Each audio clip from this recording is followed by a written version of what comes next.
pelanggaran-pelanggaran yang sedemikian rupa yang dapat kami kategorikan mengarah pada pelanggaran yang bersifat sistematis, terstruktur, dan masif. Dan kami perlu mengingatkan bahwa jika terbukti pelanggaran sistematis, terstruktur, dan masif akan mengakibatkan dapat dibatalkannya hasil pemilihan umum.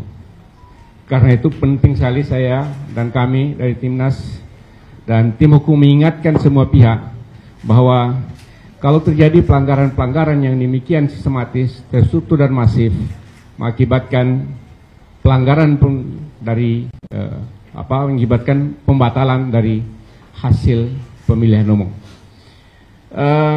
Saudara, kami akan terus mencatat, melaporkan seluruh pelanggaran-pelanggaran yang terjadi, dan tadi apa yang sudah diceritakan oleh Ketua Tim Hukum, catatan-catatan yang begitu sangat lengkap.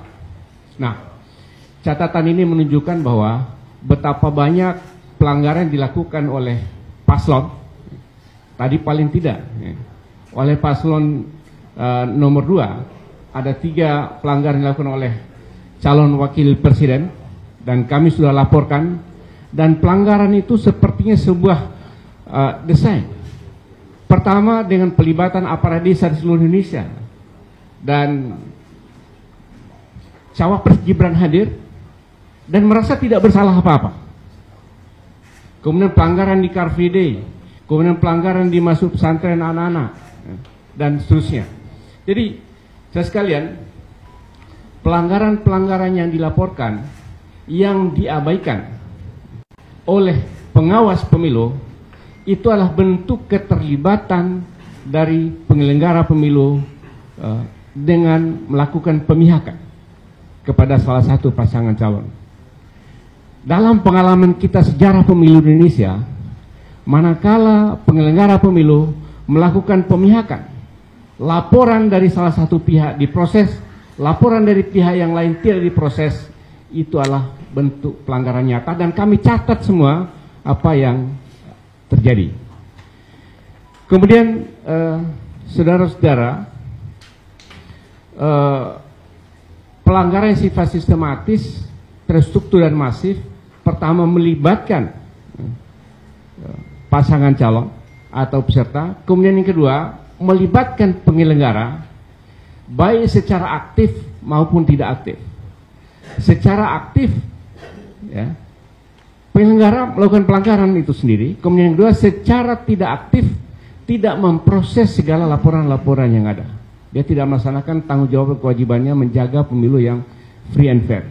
Kemudian yang ketiga adalah pelanggaran yang dilakukan oleh para penyelenggara negara, baik secara sadar, ya, atau secara tidak sadar tapi dilakukan secara terus-menerus yang menguntungkan salah satu pasangan calon, termasuk penyalahgunaan wewenang dan penyalahgunaan jabatan. Nah, inilah kaitan dengan menteri yang turun ke daerah dan melakukan kampanye secara tidak langsung, itu adalah penyalahgunaan posisi dan penyalahgunaan jabatan yang terus kami akan catat bahwa itu adalah pelanggaran-pelanggaran yang dilakukan oleh para peserta maupun tim kampanye dan partai pendukungnya. Saudara, kami dari tim hukum meminta kepada seluruh seluruh kader partai, seluruh relawan untuk tidak takut melapor.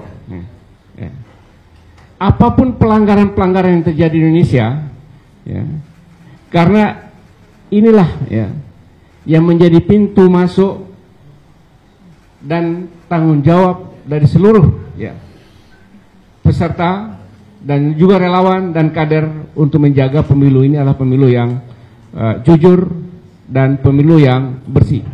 Dan tidak usah takut. Kami akan mengawal saudara kami akan mengawal seluruh tim yang ada di seluruh daerah Indonesia untuk dilindungi oleh hukum.